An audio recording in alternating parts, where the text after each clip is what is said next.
comes after Wednesday. It's Thursday for the Streakers Island podcast today. It is I, Jacob Moore, the self-proclaimed sports analyst with his jazz hands. Beside me is Mr. Dan Moore for your money. Woo! And Chazzy, the CEO. I will say, I think Dan's woo is not quite as loud from all the swearing at the TV from the Leaf game. It was a little deflated during the live show. You could say he's all quacked out. We had to leave Lane on the other end of the beach. At the moment. Because Lane was very, very, very, very frustrated with the way the Leafs played. And we're going to talk more about the way the Leafs played. We're also going to talk about how the Edmonton Oilers closed out a series, might be the only Canadian team advancing to the third round.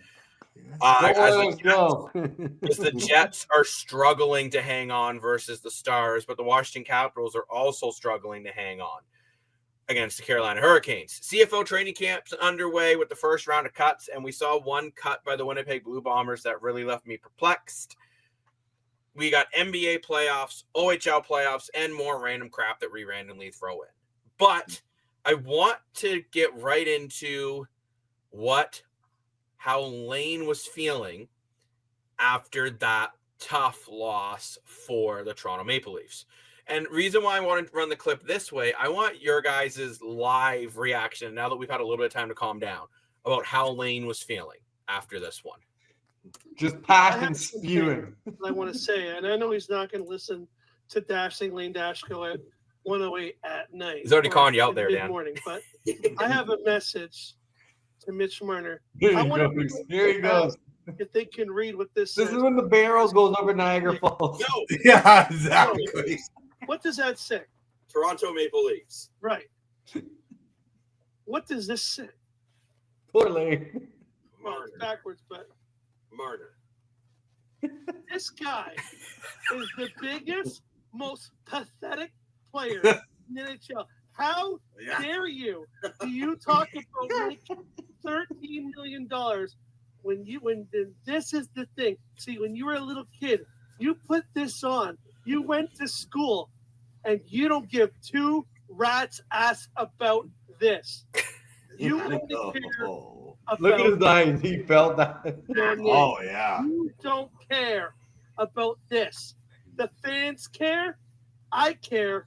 But the last thing that you care about is the crest on this jersey.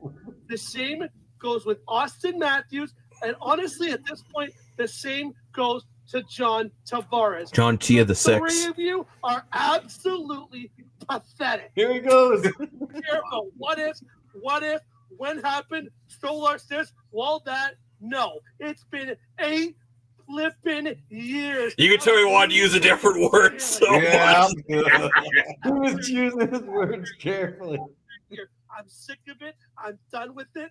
All of you, get off. If you're not going to play for this, then go away. Go play in Chicago. Go play in Minnesota. Go play with the golf clubs. Go play where the beaches are nice, where you can sit on the beach and play Become a golf. Golden Knight. Get out of my city.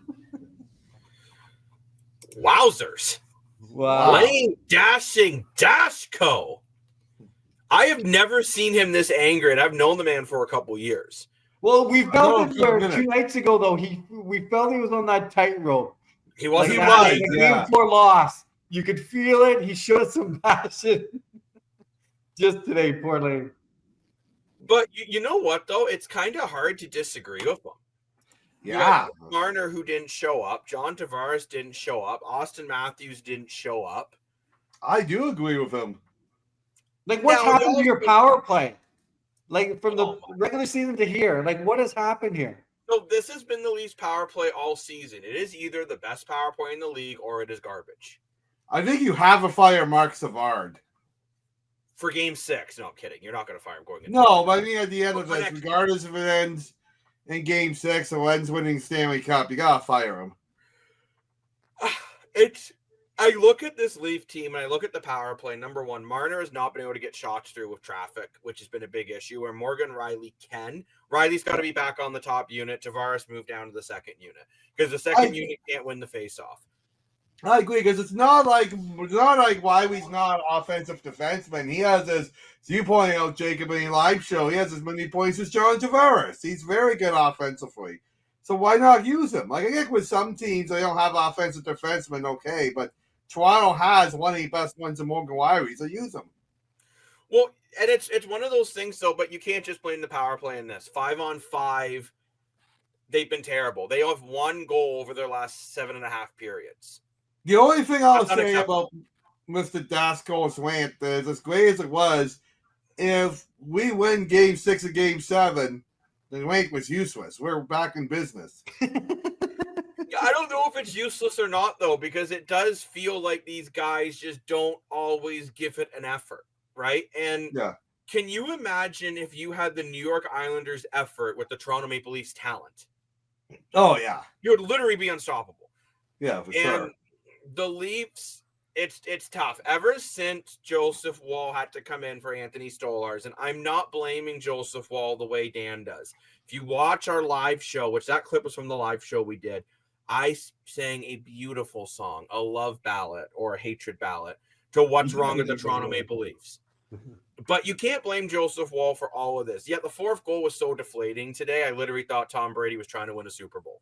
Oh, but at the end of the day, you're not going to win a lot of games scoring one goal in 2 games, right? No. Everyone goes on defense wins championships. You have to score to win.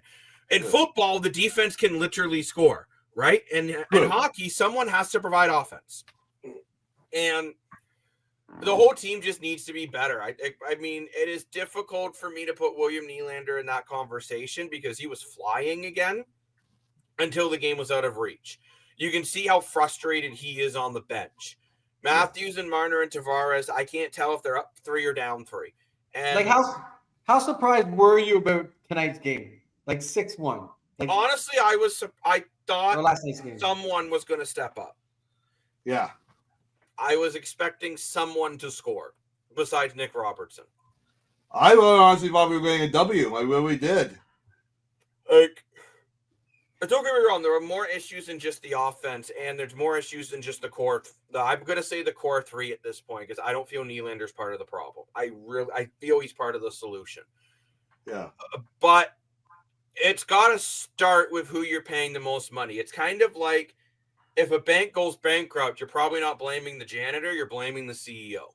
And that's how I feel when I'm seeing people say, oh, well, Steve Lorentz needs to play better, or Calle Jarnkrok doesn't have a goal in these playoffs. It's like, okay, Calle Jarnkrok doesn't have a goal. Austin Matthews only has 2 more goals than Calle Jarnkrok. That's more my bigger concern. Exactly. Right? And Matthews does not have a goal in the second round of the playoffs in his career. Well, that's what I was going to say, too. It's not just a one-time... Wowzers. It's not just a one-time fluke. It's like these 3 have a history of not doing well in the second round of playoffs, or even first round in some cases. And during our pregame show, I was also comparing point production, playoffs versus regular season. Marner, Matthews, and Tavares are all clipping at a much lower pace in the playoffs than what they were in the regular season. Right. William Nylander is playing at a much higher pace. Nylander was on pace going in the last night's game for 123 points over an 82-game span, where both Matthews and Marner were in around those 80s. Tavares was down to like in the 70s. Right. It's not good enough. And, I mean, you also look at some of the guys you brought in. Brandon Carlo's a minus player. I'm not saying he's had a terrible series, and some of the goals he's been out for have been weak goals allowed by Joe Woll. I'm not saying Woll's been perfect, but Woll was good enough to win Game 4. And you wasted that opportunity. You blew 2 2-goal leads in Game 3, and now you're with the backs pressed against the wall where if you don't win 6, major changes have to come. Oh, yeah, 100%. Like, I have a lot of friends who are saying they're not even going to watch Game 6. Lane, I don't know if Lane's going to watch it or not. I mean, I still will. I'm a Leaf fan. I'm a diehard fan. Well, we haven't watched it. The Curtis Joseph era was the era that I love to watch. I hope Anthony Stolarz is healthy enough to go, although I'll be surprised if he is. He has to play. There's no option. That's his play. Well, Dan, it's nothing to do with no option. If he's concussed and can't play for more than 20 minutes, and he can't play.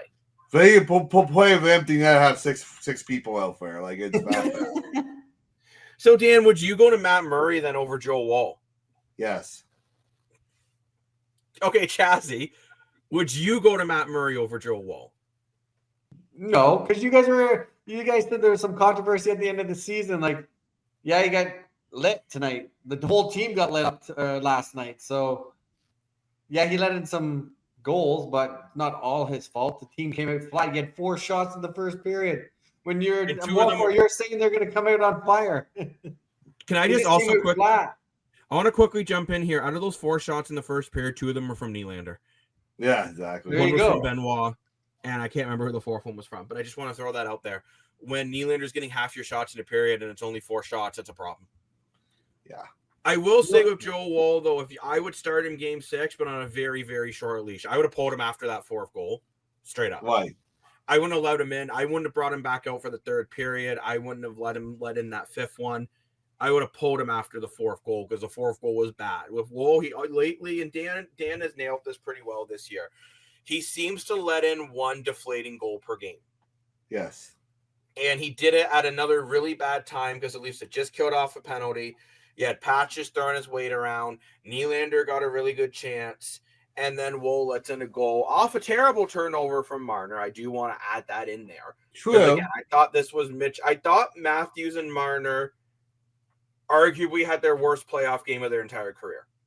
Yeah. Have they ever played off like on separate lines? Have they had? Yes. So Tavares' best season was with Marner, and Matthews played with Nylander. Right. I want to see Nylander and Matthews back together again, just like when the parents get divorced and the kids are upset. Let's get that back. 100%. Is that when he had 70 goals? No. But mind you, I didn't like 70-goal Matthews. 70 goal 69, which funny number. 69? But 69-goal Matthews was terrible defensively. I like 40 to 50-goal Matthews. Right now, he's on pace for like Nick Robertson is a better goal scorer than Austin Matthews at the moment. Right. Like, if you seriously think about that. And it's got to change. He's got to stop missing the net. He needs his confidence back, or he's just got to get into the dirty areas. Right. I don't care. I'm sorry, but I don't care. You're being paid $12 million to be the captain, lead, and do something. Nazem Kadri for the Colorado Avalanche could not tie his skates because of a broken hand. What did he do? He went out and made winning play after winning play after winning play. Sidney Crosby in the Four Nations couldn't put on his own jersey. What did he do? Oh, was only the best player in the tournament, arguably, for most of the games. Yeah, exactly. And you know what, too? If Matthews has been banged up all year, why the hell did he go to Four Nations? Yeah. Why did the Leafs let him? Like, seriously, if he's banged up, right? And this is the problem, too, when we couldn't close up the division sooner because we lost games that we should have won. Right. Right? Like, it just goes back further and further. But again, as Dan pointed out, if you win game 6, you win game 7. I don't think anyone cares. Yeah, literally. But this does bring me up to the question, though. We've already gone over who we think should start in net. Dan thinks Matt Murray or Anthony Stolarz. Chazzy and I both say Stolarz or Woll. If both goalies are healthy, I'm going Anthony Stolarz. Oh, yeah, 100%. If they're not, I'm going Joseph Woll on a very short leash. Like, Chazzy, I'm sure you have one of Bear's leashes as a puppy kicking around. One of those leashes where you make sure in case he struggles, you have something, you have it ready. Exactly. Yep. But my next question is, what do you do now to beat Bobrovsky? The first 2 games you were beating him pretty easily. So what's changed? I think you gotta get traffic in front and put simple shots in the point. We didn't see that much in the last couple games for whatever reason. I don't know. Well, I also looked. The Leafs had 30 shots in game 1 and 13 shots in the first period of game 1. Okay, remember that number. 13 shots in the first period. Game 2. Ekblad wasn't in that game, was he? No, that's right. Yeah. Now, but game 2, mind you, they scored a couple ones, or they scored in the first period and the second, and they were outshot in both those periods. Only had 20 shots. But I think the difference was the Leafs were getting to Bobrovsky somewhat early and not letting him get confident. I think you got to try to get him off his game. I think you need bodies in front, and I think they got to start ripping it, not high glove. You want to shoot it just above the pad but below where your glove settles naturally. That is Bobrovsky's weak point, and that's how they were beating him early in the series. I don't know why we changed our mind and started trying to rip at high glove or low pad every shot. Like Bobby McMahon needs to remember the puck is allowed to leave the ice surface. Yeah, that's why every shot is a weak shot along the ice. It's like, dude, what are you doing? Yeah, literally. And Max Domi needs to remember he is allowed to not be in the penalty box. That's right. That's another thing that has to change. But you got to start beating Bobrovsky again. Like, I think they need to get back, as Dan said, back to the fundamentals. Just traffic, shots with more velocity, and from further away. We look at a lot of the goals that went in, they actually were not in tight. Bobrovsky's really good in tight. He is, yep. Like, you got to be doing wrist shots on the point or getting traffic in, maybe trying to get wraparounds of quick misdirection plays. Yep. But I think, too, they just got to get more shots on net. Because even you look again at Game 3 where they did manage to put 4 by him, they got 31 shots on net. Right. Then you go to Game 4, they only got 23 shots on net with 11 of those coming from the third period. Then you go Game 5, the first period, they only managed 6 shots on net. Wow. Second period, sure, they got more shots, but then they allowed Florida to really open the game up. Shot total was tied at 32 apiece. Florida also won the face-off battle, which that's got to change if you're Toronto. And the power play has just been dreadful. Find a way to score on the power play, and you're right back in this series. You were 0 for 3 on the power play. You go 2 for 3 on this power play. Woe doesn't let in that week 4 goal. This is a completely different game. But it looked like it 100%. was more completely lost tonight, where it looked like, I don't know, for the second power play, like you're trying to get Matthews to shoot the puck from the top of the point. Like, it just looked lost. It did. It did. It looked like they were just throwing stuff at the wall and hoping it sticks.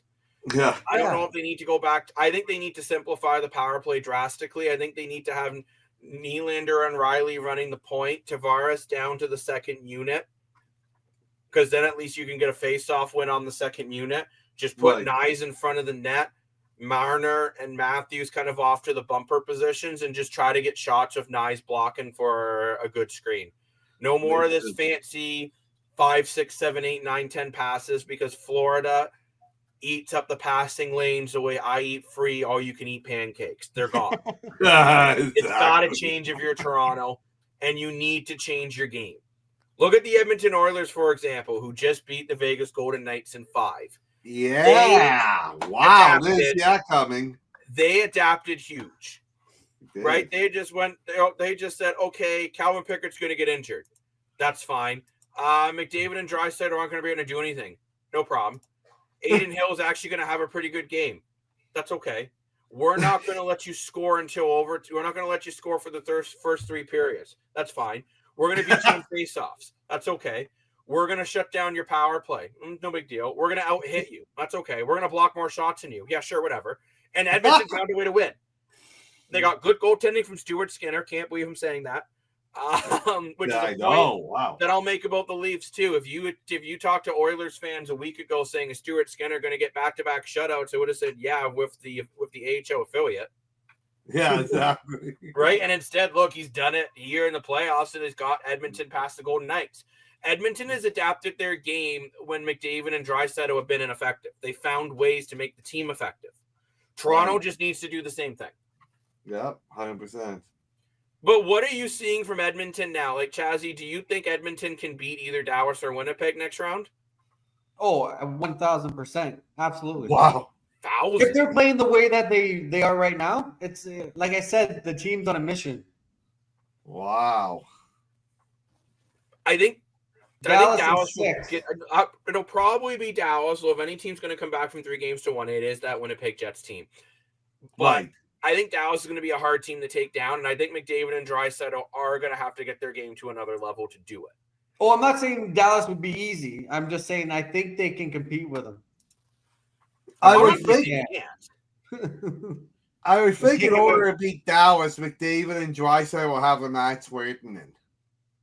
Yeah, they'll need to score for sure. Like I would think. Yeah. It depends though too. If Stuart Skinner can continue to play the way he's played these last 2 games, You just continue to do what you're doing. I think Edmonton almost hates that they got to wait to start the next round. Yep. They got all just the keep momentum. going. They've only lost 1 of their last 10 games. They're on a roll, right? Maybe that extra day hurt your Leafs tonight. I don't know. Honestly, it could have. Like, it was an extra day to hear about the noise. Yeah. And you're All back the at drama. home to hear it too. You Right. also wonder, did changing up the bottom 6 just kind of mess things up? But I don't see how changing the bottom 6 affects your top 6. Yeah. Chemistry, you got bringing guys in out. I don't know. I think it's time to mix up the top 6 more. I think it's time to get McMahon back up to the top 6 and Nylander and Marner swap. You think Patches Berube down will to do that the in Game third. 6? Yes. Anticipate anything like that? I mean, will Berube do it? It's a 50-50 shot because Berube isn't the type to throw his lines in the blender as much in the playoffs. But did he do it during the regular season? Yes. Okay. But it was more trying to get his playoff lineup ready. True. So I don't know. I'm very confident of what I think the Leafs are going to do, or any team for that matter. I'm a self-proclaimed sports analyst. I don't know. But this does take me into Game 6, and make sure you download the Streakers app and jump into our sports booth. I already know Lane feels the Leafs are going to get slaughtered in Game 6.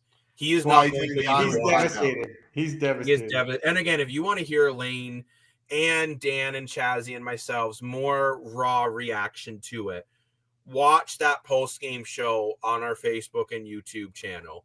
It's a really good show. You guys So sure make sure you check it sure showed some passion there. You're did. vulnerable. You showed it out there. You guys let it all go. You know what? I have heard from the ladies that is a great way to show you are a real man. So that's exactly why I did it. But will the Toronto Maple Leafs win Game 6? More for your money, I'm going to go to you. Is Toronto making a comeback, or is this series done and we're just going to Florida to be closer to the golf course? I think they're making a comeback. I don't think the Leafs are going to go out that easy. I said in the beginning it's going to be a 7-game series. I also think the Leafs are going to push this. I think the Leafs are going to win Game 6. I look at after what happened against Ottawa in Game 5 when they lost either 4 or 5-0. They played terrible. They came back out there and they really controlled that game. Yes, it was a tight game because Almar did his job as a netminder and made saves, even using his stick, even though the NHL thinks a stick isn't part of the goalie. But Jazzy, who are you taking in that game? Are you taking Florida? Do you think Florida's going to finish this off and move on to face Carolina? Because I don't think Washington stands a chance.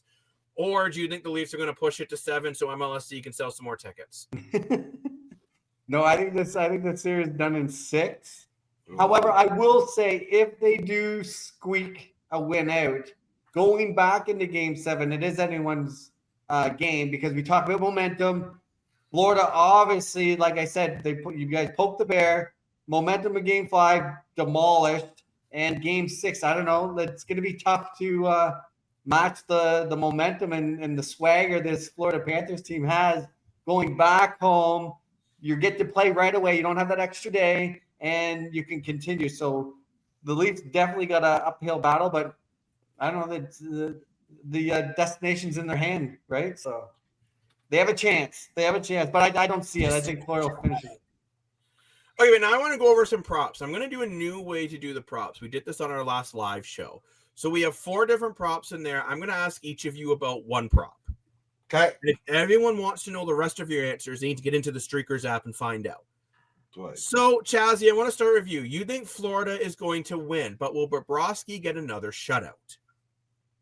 Shutout? Ooh, no. And you're saying Toronto no to the shutout. Well, you can't play any worse than Toronto did tonight. They will start shooting again. Oh, yes, you can. Like they had 14 shots in the second, so he could face a lot of rubber. So I don't think he'll get a shutout. No. Okay, Dan. Now I want to throw this to you. Austin Matthews does not have a goal in this series. Mm-hmm. He does not have a goal in the second round in his playoff life. Yeah. The Leafs need him in theory to win this series. Mm-hmm. Will Austin Matthews get a goal in Game 6? No. So you think the Leafs will win, but do you think Matthews will continue to suck? Correct. I think Matthews is going to be good defensively, get on faceoffs, but I think it's time for John Tavares to step up and get the game-winning goal. When they beat Tampa 2 years ago. Tavares got the goal in overtime to win the series. Tavares has vocally says he wants to be a Maple Leaf. He's played very hard all year, having his second best year as a Maple Leaf to get a contract. He's going to step it up, and he's going to get the game-winning goal. Okay. You know what? It is very possible. Tavares has had a very quiet series, and he's due, but so is Matthews. I am going to say, for my prop that I want to talk about, is William Nylander. Nylander now does not have goals in back-to-back games. However, it is not from lack of trying. The guy gets more breakaways than anyone in the league. He has been getting chance after chance, but Bobrovsky has just been shutting the door. However, Nick Robertson did a beautiful thing. He got a puck pass past Bobrovsky, and funny enough, Bobrovsky looked kind of rattled. He did, yeah. I was surprised with He looked very upset. He looked like his cat just ran away, and he doesn't know where it went. There's like 8 guys on him. That's kind of hot. But I'm going to say William Nylander gets a big goal in this series, and he's going to score. And actually, I'm going to edit the prop now because we have the ability to edit the prop because, well, this is the Streakers app. This isn't some other random one where the app controls you. You control the app. William Nylander will score the first goal of the game. Never mind just a goal. The first goal. So, Chazzy, get your cell phone, not near your microphone, and swap that prop. Swap that prop. I like it. Show. And last but not least, for the props for the viewers at home, will the Panthers score in the first 6 minutes? No clue. You decide. You decide. But now let's move on to the Jets versus the Dallas Stars. And to be honest, I think the Jets are in a similar situation to the Leafs. There's a lot of pressure on them. Yeah. Except they're down 3-1 versus 3-2, which means either way, if you lose your next game, you're done. What has happened to Winnipeg? Like, it's a serious question because I don't fully have an answer. What happened? What now? Dumped. I agree with Matt Mama. I think it's bad karma not playing Luke Sen. I mean, he was a big trade deadline acquisition. He's a leader. He's the most physical defenseman on your team. And you got him and Logan Stanley healthy. Logan Stanley was a big part of your team in the regular season. And you're not playing him. Dallas is a big physical team. You need big physical D-men to go against guys like Wanton and all of that, then yeah, maybe guys like Hayden Fleury has a better shot and a little bit faster, but they don't have, like Luke Sen's won multiple Stanley Cups and has that experience and brings in leadership in the locker room. Why these other guys don't. So I think that's what happened to Winnipeg. However, when you go on Daily Faceoff right now, I think they're listening to you because they are slotting Luke Schenn back into the lineup for Game 6. Wow. Or Game 5, sorry. I'm already projecting this as a Game 6, apparently. Hayden Fleury is staying on. Colin Miller is the odd man out, which for me, it would be Hayden Fleury coming out, not Colin Miller. I think you need big defense to try to shut down Rantanen. Yeah, exactly. Like, Mikko Rantanen is doing what he did against Colorado, and he's just kind of dominating this series. And, man, I got to say, can you imagine if Marner didn't block that trade and the Leafs brought in Rantanen instead of Marner right now? Would be crazy. This could be, and again, you know what? The Leafs could win Game 6 and 7, and none of this will matter. But I think the big thing for Winnipeg is I think Connor Hellebuyck's just got to be better. I agree. The next game's at home, and he's been better at home. But when that kick-in goal that apparently is not a kick-in because the goalie tried to save it was allowed, Hellebuyck just crumbled. And as a veteran goaltender, you can't crumble. I expect that from a rookie goaltender. I don't expect that from a veteran. And, you know, I even blame the coach, too. I remember watching that game, and he was still arguing about the call about 8 to 10 minutes later. It's like, dude, move on. Well, exactly. And maybe Hellebuyck will play better. He had a more physical defense in front of him, blocking shots and stuff like that. But, Chazzy, when you look at Winnipeg, do you think maybe scoring's an issue, too? You know, Mark Scheifele hasn't been as effective this series, you know, and they're not getting goals from all their lines. Well, they've had to juggle the lines a little bit, eh? Just with the injuries. Shifley, this was his 3rd game back from being yes, 3rd, but still he hasn't been productive. But just like you guys said, you got Stanley out, you got Shen you brought in. I don't know. That's obviously affecting the results here.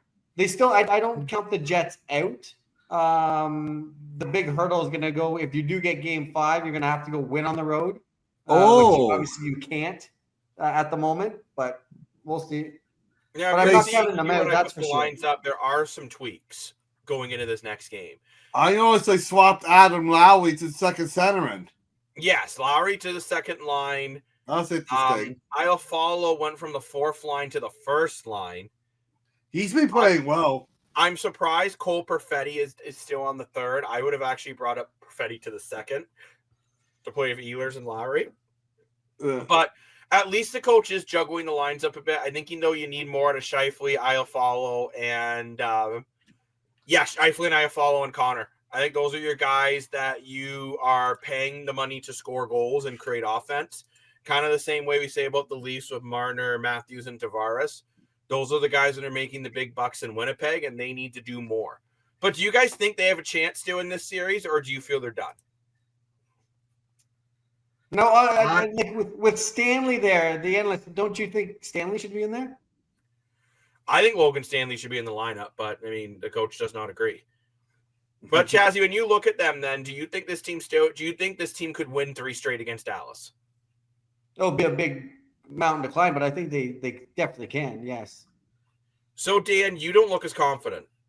No, I'm opposite. I'm very confident. I think any team, this is not just Winnipeg fans speaking. Oh, well, that's cool. That is vintage. That's awesome. It's not just a Winnipeg fan speaking here. It's like Winnipeg did win the President's Trophy, okay? They are the best team coming into the season. And the couple of trades they made were not blockbuster trades. Why? Because they were confident in their group. Also, I think the guys who have a big game is Nikolai Ehlers. He's set to be an independent free agent, and he wants to get paid. So he either wants to stay in Winnipeg or he wants someone else to give him a boatload of money. So he hasn't performed well in this game. Now, it's interesting, though. The last team to win the Stanley Cup who won the President's Trophy was Chicago in 2012-2013, which doesn't sound that long ago to people our age. But that's, 10, 12 years ago. Right, true. Right? So, and I'm saying 10, 12 because we also had a couple weird seasons between the bubble and lockouts and all this other crap. But I think if any team was going to come back 3-1, it was Winnipeg. Vegas couldn't do it, but they gave Edmonton everything they could handle. Shocked me. I think Winnipeg's got a shot. With the whiteout. I think they'll definitely win. They got a home ice advantage. I think they'll win Game 5. Yeah. So who are you guys taking Game 5, though? Remember, this is also in the Streakers app. You guys taking Winnipeg or are you taking Dallas? Jets. Dan? I'm Jets as well. It's not going to go 5. It's going to go longer. It's seriously going to go to at least 6. I really do feel it's going to go at least 6. Where the Capitals versus the Hurricanes, the way Toronto played Game 5 is the way Washington has played the majority of the series minus goaltending. Because Logan Thompson has played well and Tom Wilson is just running everyone over and forgetting he needs to do more than hit and make emoji faces. Well said. Dan, you're a huge Capitals fan. I am. Capital C. What isn't working for Washington? I don't know if they got too cocky going into Carolina because Washington won that division by a landslide, and Carolina's in that same division. Washington beat Carolina pretty much all year, I believe. Washington had the home ice. Washington's a better team on paper, but Carolina's better defensively. Carolina did not have Taylor Hall and Logan State home in the beginning of the year, which they have a big effect in the playoff lineup.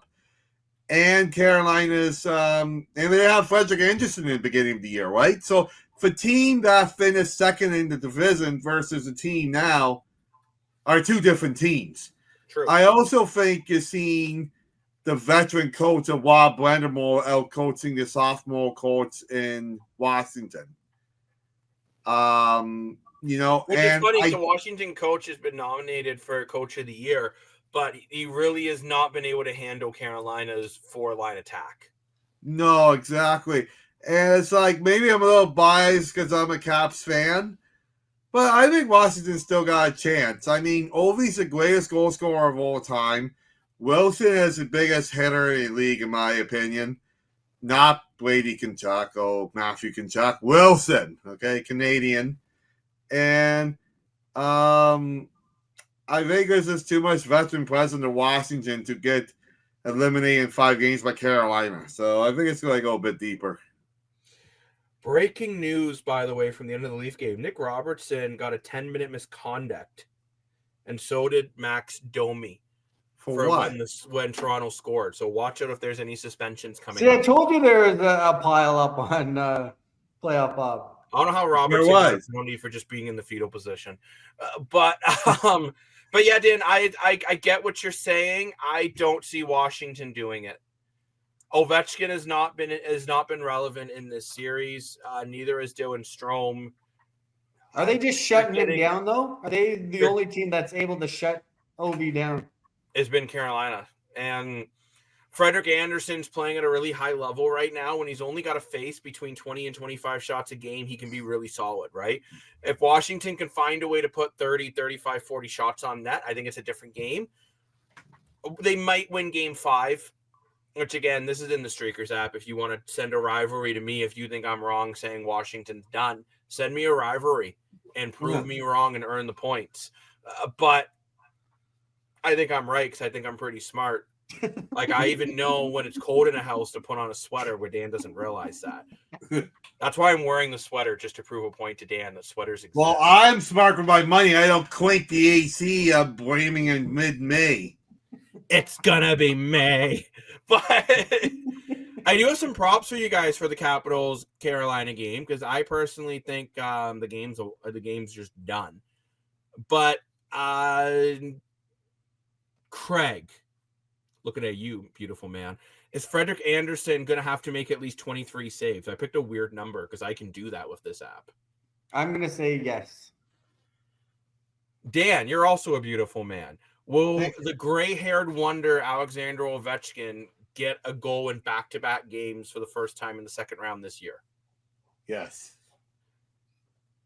I, for myself, have left, will Taylor Hall get a point? And I'm going to say no. I do think Carolina will win, but I think it's going to be on the back of Shinnestikov, and Aho is going to get it done, not so much the rest of the guys.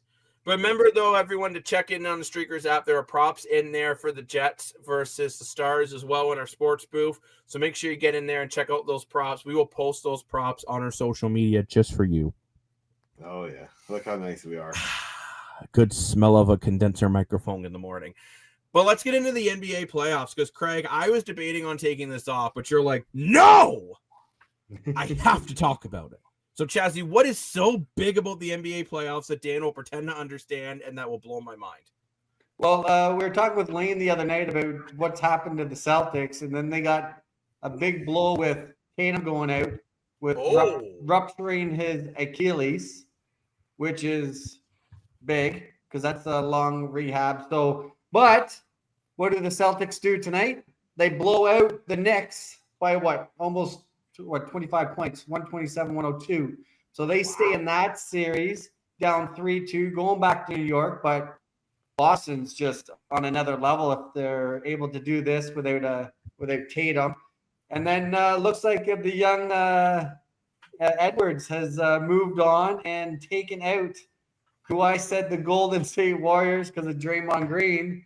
They are hitting the golf course. So the Wolves have taken out Golden State in 5 games. Now, do you think Golden State would be a different situation if Curry didn't get injured? Because I do. Oh, I think so for sure. Yeah. Yeah. Because I feel Curry is one of those guys that just makes plays happen. Right? He is the best 3-shooter in NBA history. And he is just maybe Larry Bird might have something to say about that. Larry Bird. I like Larry Bird. For anyone who doesn't know that reference, it was NBA 2005, and I don't know why for the PS2 our copy, the commentator would always screw up saying Larry Bird. He'd be like, Larry Bird. I have no idea why the commentator sounded like he had way too many rum and cokes, but he did. Was that the N64? Maybe it was the N64. I think it was like an 2002. It was an old basketball game, older than some of our viewers. Yeah. But, and then you look at GTA 6 trailers, gaming has came a long way. Actually, though, I think sports gaming has gotten even worse over the last 10 years, but that's a discussion for another show. Because we will be getting into esports on the island here soon. We will. But I do feel the Golden State Warriors would have had a much better chance if Curry wasn't injured. And I'm not going to lie, I kind of don't see the Timberwolves going any further than what they've gone. I think they'll be out next round.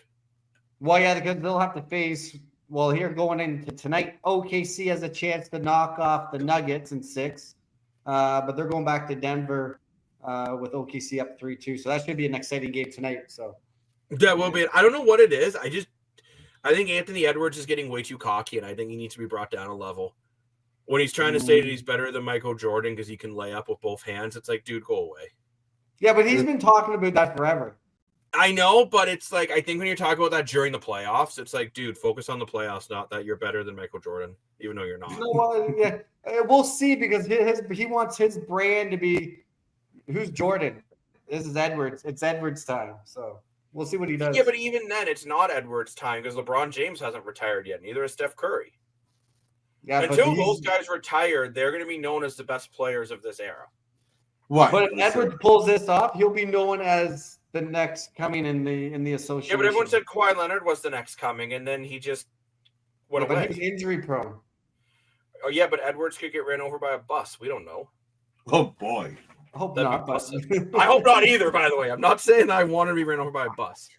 But I'm just saying he's a generational player. Edwards has he's showing it. Minnesota is, yeah, they're going to be a force. But also OKC Thunder, best team in the league. They'll blow you out by 50 points in the playoffs, and they have the chance to face them. So we'll see what happens. And you know what, too? We were going on that Luka Doncic was going to turn the Lakers into a championship team, and then they went out early. So we don't know. Right, you don't know until you play the games. You don't know. For all we know, Edwards coming to the next round, he could play terrible. You might think I'm crazy, and maybe I am, but that's okay. That's why you can challenge Jacob in the Streakers Act, because NBA's there too. Exactly. Go on a winning streak of my rivalry. Sneaking on the Oshawa Generals, and Dan, it looks like you're right. London's up 3-1. Dickinson is playing phenomenal, setting a franchise record for most defensemen in a playoff run. By a defenseman in the OHL. What about Cowan's goal or assist the other night? Say that again. Also, Cowan's when he did the spinorama. Oh, that was crazy. That was so cool. But now with Dickinson, he now has a franchise best 91 points during the playoffs in his career, passing Evan Bouchard from 2017-2018. So give Dickinson credit. He's the San Jose Sharks prospect. So the Sharks got to be excited. Oh, yeah. I think the Leafs got to be excited about Easton Cowan, too. But, Chazzy, what's happened to your Generals? They generally aren't doing well. No. They're not scoring when you have to score 8 goals to win a game in that series. Well, yeah, the last game they lost 6-2, right? So they're just not. And I think the game before that was at 7-5 or something. 7-5. So they're not. They're having the same problem that Barrie had last round. They just can't seem to slow down. And London's been pretty much. I mean, give Oshawa credit. They gave London their first loss of the playoffs, but London's kind of just running through it. I kind of think by Thursday, I don't see Oshawa winning another game. I think London takes it in 5. Yeah. Wow. Chazzy, how are you feeling on that? I'm going to stick with my Generals until they're out because I've stuck with them all playoffs. That's true. You have a crazy run, right? Don't get me wrong. But Easton Cowan, I just want to throw some numbers at you here. 37 points in 16 games and a plus 23. 8 power play assists, a shorthanded goal. He's been dominating. Wow. Now, can he take that to the next level next season? Because I think there's a good chance he's on the Leafs next year. Well, maybe Lane Basketball has Sorry, Marford, go ahead. No problem. Maybe Lane Dasco has a point. Maybe we'll see Easton Cowan in this playoffs. I'd be shocked. I would too, but hey. But Sorry, where would he fit anything next can year? happen when Leaf Fanics stop. Where do you put him and next year? Your third or fourth line? Third. Yeah, I gotta give him some ice time. You gotta give him It some really ice time. depends who you lose in free agent. Maybe you lose Mitch Marner and you put him up there in top line of Austin Matthews, right? Like, who knows? Maybe you lose Austin Matthews and Easton Cowan becomes the best player in the world. I'm kidding. Oh, wouldn't that be great? But I'm I taking will say, London though, in the this one. OHL playoffs, they are heating up. So What pick was he almost for done. the Leafs? Say that again? What pick was Cowan for the Leafs? It was a First round. I forget what first round position. pick. Round 20-something. He's Really been a good pick. player for Toronto, and he's a big prospect. He's the one prospect they didn't want to trade. They were willing to trade Mitten and Grebchek. They were not willing to trade Easton Cowan. Did you agree with that? That was the right call. No. I You remember didn't agree with that? No, I wanted them to keep. I said Fraser Mitten should be the one guy you don't move on from. Oh, okay. What's he, offense or defense? Fraser Mitten's a two-way forward. Easton Cowan's pretty much all offense. But let's move on to the CFL training camp now. And remember I said to you guys at the beginning of the show, I was very surprised about one player being cut. In Winnipeg, right? Winnipeg. Shea Patterson has been cut from the lineup. Oh, boy. So Shea Patterson was the backup quarterback for the Saskatchewan Roughriders last year. Right. Now, his record wasn't great, but his statistics were. He actually put up a pretty good season. Zach Collaros is getting older, and you're going to need to find a replacement for Collaros soon. Plus, Zach Collaros has been suspended for the first game of the year. Right. So I don't really know what Winnipeg was thinking. Just go over Mr. Patterson's numbers. He completed 131 passes of his 217 attempts for over 1,600 yards, 6 touchdowns. Yes, 5 interceptions, which isn't great. But for a guy that was just coming in new as a quarterback trying to start in the league when Trevor Harris went down, I honestly couldn't complain. On top 100%. Of that, he also did rush for 7 touchdowns, averaging 3.5 yards per carry. That's impressive. He's a short yardage guy that can also throw the ball. So who's Winnipeg's backup now? I'm not sure because they also cut Jake Dalagala a couple weeks ago.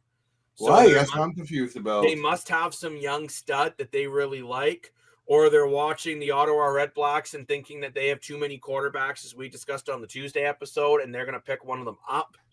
Maybe they're hoping that Toronto was going to end up eventually cutting either Cameron Dukes or Nick Arbuckle once Chad Kelly's healthy. I'm not sure what their angle is, but what about Tua's brother? You know what? That could be an option too. Maybe they want him after Hamilton cut. I didn't think of that. But I was very, very, very surprised by this move. I was expecting, they do have Chris Stevler. Right, he's good. Which, honestly, the guy can't really throw the ball.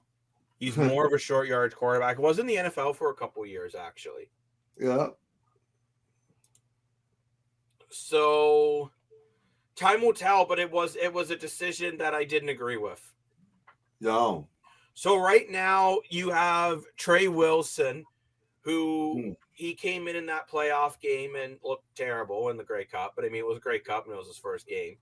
Right. And you have another quarterback, Chase Antipos, who is another NCAA recruit. So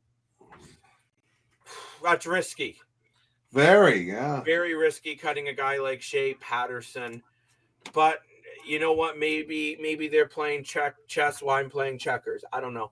Yeah. But it was another interesting quote from former NFL defensive lineman Christian Covington. And he was on the BC Lions last year, going to be on the BC Lions again this year. And he said it was self-accountability that made the BC Lions really struggle and have a poor finish. So It makes me think. I think maybe that's why the new coaches came in with Buck Pierce coming in to really run the team, and maybe that's why they felt they just needed to get one starting quarterback again and let a stud like Vernon Adams Jr. walk away just to have a pure voice for the team. Yeah. But I thought it was a very odd thing to say in training camp. Me too. That is strange. Like, it just seems like you don't seem confident. I'm still not 100% sure what this BC team's going to be like. We don't know what Nathan Rourke's going to be like. I haven't really seen any footage of him from training camp yet to see how he's throwing the ball. The Rough Riders, for example, have been very open when they're showing their camp, right? You're seeing Trevor Harris looking just as good as he's ever looked. Yeah. Like, truthfully, a lot of people are saying that the Saskatchewan Rough Riders are the team to beat. Well, the BC Lions will be towards the bottom of the West. We all said that as well. We thought the BC Lions were going to take a big dip this year. We did, yep, in our show. So, I'll be honest, I just thought that was an interesting tidbit to bring in there. Sticking with BC, they've announced Snoop Dogg, It's the mother, D-O-double-G, will be the home opener halftime show. Wow. Where's this? Yeah, it's pretty huge. They have halftime shows. They had 50 Cent last year and LL Cool J the year before. We're in BC? And this year's Snoop Dogg. Yeah. Wow. And they'll It's also trying do, hard like, to CFL on the map. They'll do like a whole weekend where like it's all just BC Lions, and Amar Dolman's the best owner in the league. Like this is just BC Lions initiative. Yeah, I mean the Calgary Stampeders apparently are doing the same thing. I've heard rumblings about Kid Rock being their halftime performer. No way. Whoa, that'll be cool. I'll be honest, I don't think Kid Rock brings in the same audience that Snoop Dogg does. But still having that sort of initiative on opening night, like it is, and I think other teams in the CFL need to take notes on this. I think the Toronto Argos need to be doing something like that. This is where I get put off with someone like Drake. You know what? You work for MLSC, come in there and put on a 15-minute show. I agree, yeah. Like if you do that Argos home opener's a sellout if Drake's there. And I always say with the CFL, once you get a fan's butt in the seat, they think the sport is very neat. Well, we said it earlier there, but a couple months ago, if they can market themselves the CFL this year and sort of that Canadian theme, like they'll do very well. Oh, 100%. Yeah, and I think this is the perfect year to do it. I am surprised they're using a bunch of Americans for their halftime shows. But at the end of the day, I give a lot of respect to the BC Lions and the Calgary Stampeders. They're at least trying to find ways to get more fans in. Well, Snoop Dogg's practically Canadian. He only wants to be Canadian. He owns property in Vancouver. And you look at Kid Rock. Kid Rock's from Detroit, which is practically Windsor. And actually, it's interesting too. Snoop Dogg, even when he was he was posting snippets working on his next projects. He had Ottawa Red Black swag in his studio. So maybe the guy's a big CFL fan, right? You don't know. As I've told you guys before, there's a cult following of the CFL in the States. Yeah. So give the BC Lions a lot of credit for doing that, but I don't think these fans are going to take another mediocre season. I think they're expecting a run. Oh yeah, 100%. There's a huge CFL following in Vegas. You take a cab in Vegas, they'll know about the CFL. That's interesting. I did not know that. Yes. Well, they can't talk about Vegas football because what happens in Vegas stays in Vegas. That's right.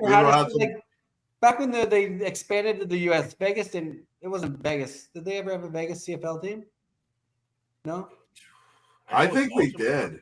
Did they? This is maybe go way back. On a computer. When they expanded into the U.S., Baltimore had one. The first time it was Baltimore and Sacramento. Baltimore Stallions in 95, which, by the way, the Baltimore Stallions are the only non-Canadian team to ever win the Grey Cup. Wow, okay. I believe there was a team in Vegas, actually. I think there was for some reason. Well, maybe we'll get some listeners. There was also the Bingham. Yeah. Something. Podcast. Everett, Washington. They had a preseason game in 67. Did you know actually back in the day the CFL and the NFL used to do a preseason game against each other? Yeah, we did.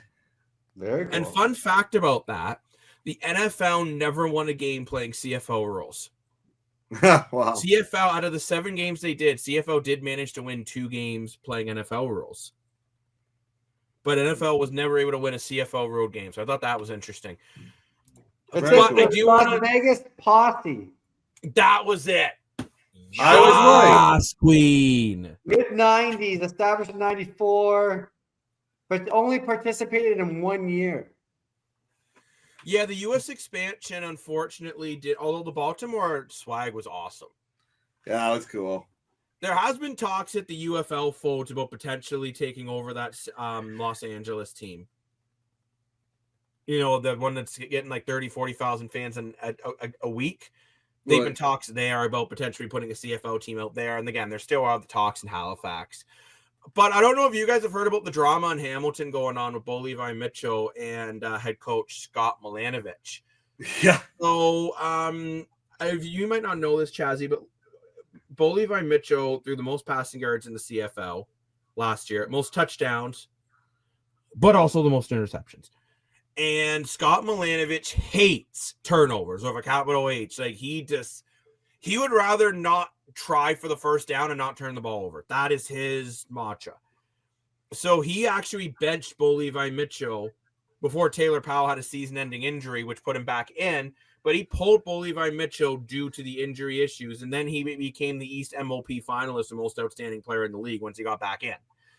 But there's already a little bit of drama. They're talking to Milanovich about how he feels about his team and Bo Levi Mitchell specifically. And I quote, "Bo looks good. I was pissed at him. He threw 2 interceptions. That's what he's got to fix, and he knows it." Wow. I was a little surprised to hear that in a training camp interview. Especially from a veteran like Bo Levi Mitchell. You don't do say that. I understand if you say that after game 1, if you lose off 2 bad interceptions. I don't fully get it. I don't fully get it in training camp. No, that's crazy. Unless he's Jazzy, seeing you don't some see bad this outside. habits. No, unless he's seeing something in camp that we're not seeing in his mechanics or something. But is that I mean, that's something you gonna be an really want to issue. say to the media? This guy is he outspoken? Milanovich? No. Yeah, no. He coached in the NFL for a few years too, by the way, Milanovich. As an OC. Maybe he He just was wants a CFL player back in the day, wasn't he? So I don't know if that's what he's trying to do, but it's a weird situation in Hamilton. I don't know. I think Hamilton needs to have a big year, and I don't know if this is the way to start off with confidence. You know No, what? We're that's gonna what have it to ask Lane. Isn't Lane a Ticats fan? He Oh, he's is. just incorrect, but yes, he is a Ticats fan. Yeah. But, more cuts are coming in CFL training camp. So, of course, stay locked in with the Streakers Island podcast. We'll talk about that more. We're hoping to hit at least one preseason game and potentially a training camp day out in Guelph for the Toronto Argos. So keep us locked in for that. But let's move on to the Toronto Blue Jays here. And the Blue Jays tied their series against the Devil Rays with a big win. Nice. How important is it for them to win this series, though? Dan, you've been harping that they're going to get 98 wins. I don't know how you think the math is mathing there. But how important is it for them to get this win? With I this think it's series? very important. I say 98 wins because I look at the teams in the division and they're weak this year. And the Blue Jays are already playing the toughest division in baseball. So if they want to make a playoff run, this is the one to do it. And I think 98 wins is the number you need to get home field if I do a rough experimentation of math there. So I think in order to get that, you got to win LSI series and more importantly in your division as well. So I think we're going to get it done in Tampa, and I think now in mid-May we're going to start, setting a pace of a year and say, hey, we're the real deal this year. We signed Vladdy to a $500 million man, and we're going to get something done from it, So, Craig, I want to ask you, because I think you'll know this. How many teams from each division makes the playoffs in the MLB? Well, you got you have the wild cards. You have the top winners in the division and then a couple wild card spots. So, Toronto is currently second in the division. So So they that got would mean for a they'd be wild fighting card. for a wild card. Mhm. So right now, I don't know if they'd be getting a wild card then, because the Guardians have a better record than them out of the American Central. Actually, but then again, you look here, well, the Royals also do, but then the American League West, they're pretty they're kind of bad. So the Jays are only 3.5 games behind the Yankees currently, which is really surprising. The Jays have actually jumped up to second in the AL East. That's awesome. And they've gone to 5-5 in their last 10. Last time we checked in on them, we were talking more of the last 10. I believe it was like 2-8. So they've been playing a lot better. But I think this is it sounds weird. I know it's only May, but I think this is a critical series. I really feel you got to win this series to try to build some momentum. I agree with you. So now if we look at the wild card, so 3 spots there. So Jays are 7th out of that wild card for those 3 spots. So they got a lot of work to do. They do, yeah. Well, you're a game and a half out, but you got the Stros, Rangers, Athletics ahead of you, but the Guardians, like you said, Royals and Mini have those spots. So then, Chazzy, how important do you think it is then for them to try to catch the Yankees and try to get first? Because the Yankees haven't had a great year. As much as they got those torpedo bats, they're not winning a lot of games. Still way too early, because usually we'll find like whoever's winning the division's usually up 10 games by August or whatever, right? So unless you have a 1-2 battle. Right, true. But see, I look at the Jays coming up after this series with the Rays. You're at home to the Tigers, home to the Padres, and then away to the Rays again. If you can find a way to win at least 2 out of 3 in all these series, you're putting yourself in a very good position. I got to take advantage of your home stretch. Right? So I think you really got to close out this series against the Rays. And then the Detroit Tigers, you got to find a way to beat the Detroit Tigers in Toronto. Exactly. Right? I think it's critical that for this home stretch, this is a chance on the build to make up some ground. Yeah. Because the Tigers are a darn good team, and they're 8-2 in their last 10. So you really got to win this series against the Rays. Yes. It's about time the Tigers are up on the leaderboard. Exactly. But it's been kind of a surprise. The Yankees have been very up and down, which has been very beneficial for the Jays. Like they win 3-2 yesterday against the Mariners. Then they lose 2-1 against the Mariners. Then, I guess they brought the torpedo bats on Monday because they win 11-5. Sunday, they win 12-2. But then they're going to lose 11-7. Then they're going to win 10-2. Then they're going to win a couple games against the Padres. But now they're going to lose to the Padres 4-3. Like the Yankees have been so up and down like the Blue Jays. If the Jays can just find a way to get some consistency, they got a legitimate chance, not for those 98 wins that Dan's saying, but I think they got a chance to build some ground on the Yankees in May. Mm-hmm. Yeah, exactly. As I always say, you can't win a World Series in May, but you can not make the playoffs in May. There's always a stretch that the Jays early in the year really struggle, and I think this is the stretch that they need to be better. Yeah. So do you guys think though the Jays can get it done against Tampa next game? Yes. Afternoon matinee, yes. I think Gosman's on the mound. Gosman's on the mound, he'll get it done. Maybe Austin Matthews can join the Jays since he can't score in hockey. Maybe he can hit some home runs for him. I don't know. There you go, yeah. But quick note in the NHL as well before we sign off. Looks like the Flyers are bringing in Rick Tocchet as their new head coach. Like it. You like it. Why? I've never been the biggest Rick Tocchet fan, so I want to hear why. I'll put on my Will Smith ears. Why you think Rick Tocchet was a perfect fit. I just find he mixes into that mold. Young, physical. They got a lot of pieces to bring in, and I don't know. I just find he fits that sort of like the culture in Philadelphia, that rough, tough. And I think Philadelphia is another team we got to watch out for, as they got some of their young studs coming up, and they had an off year, but they're another one to watch out for. Quickly, if I'm warm, didn't Rick Tocchet play in Philadelphia for a bit in his career? I don't know. I think he did. Maybe. I think he did. It's a 50-50 shot. He either did or he didn't. Yes, that's right. But I will say Rick Tocchet is a coach that's been able to get results quickly. It doesn't always work long term, but I think he might be able to get Philly going in the next year or two. Will he be going in 4 or 5 years? I don't know.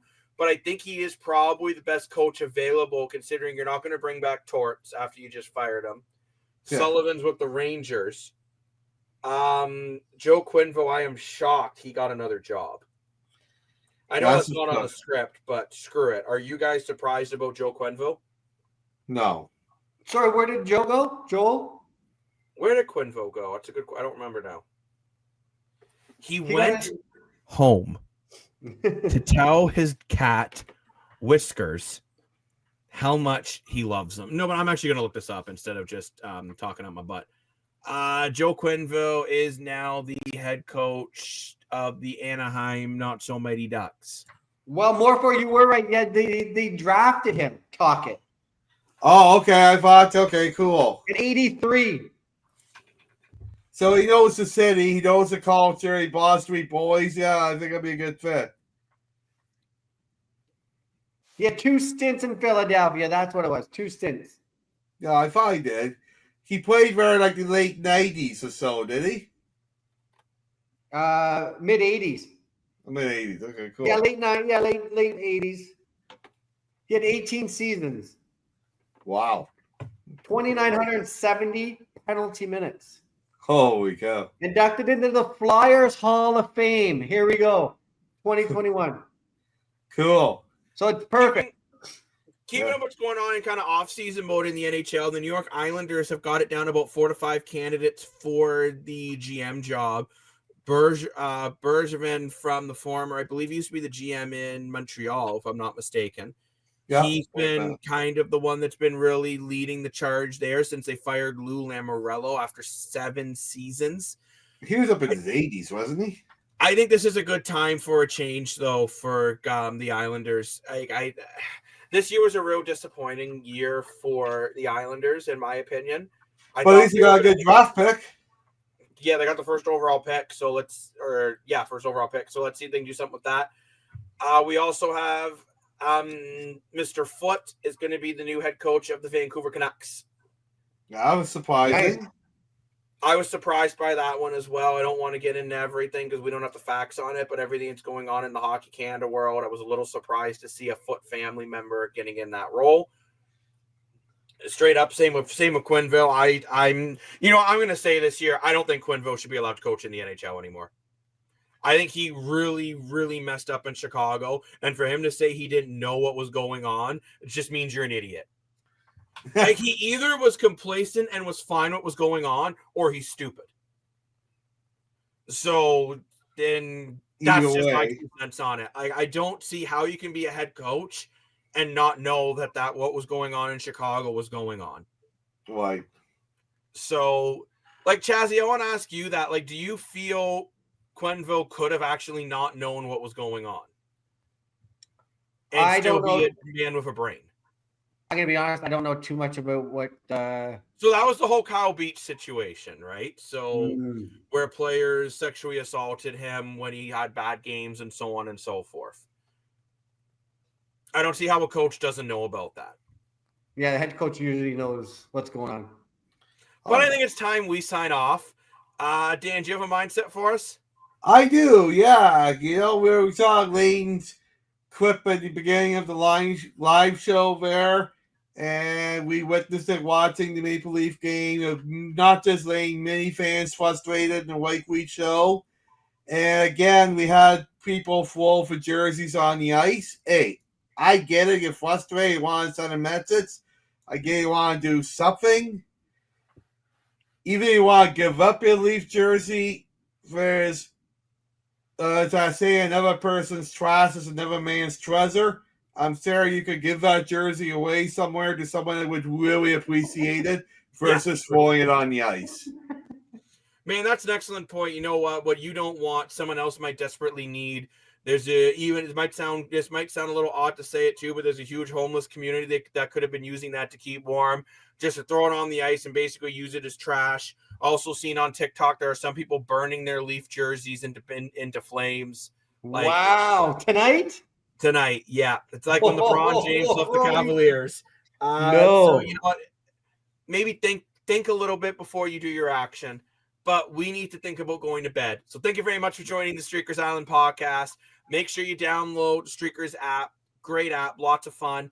Make sure you follow all the social medias. as we're always posting on there, going live a lot lately with the NHL playoffs. We've been having a lot of fun. I'm Jacob Moore, the self-proclaimed sports analyst. There's Chazzy, the CEO. The man who looks like he's about to fall asleep is Dan Moore for your money. Oh, I'm trying. Consciousness. And until we'll be live again on Thursday night. So until then, we will see you later. Bye-bye.